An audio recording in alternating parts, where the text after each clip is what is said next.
Ang laking pinyon, tinan mo. No? Grabe yung tubig eh. So, repair na lang yung sila. grabe yung tubig. Nilagyan na ng kape eh. Okay. Kaya nabaha to.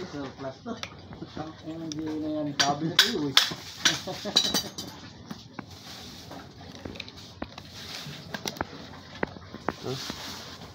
Dami.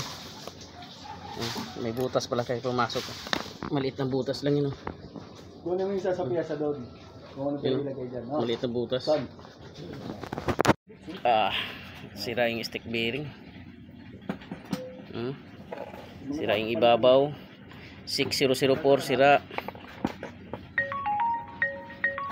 Stick bearing sira. Nandiyan yung mga bulitas sa stick bearing. Hindi na pwede repairin.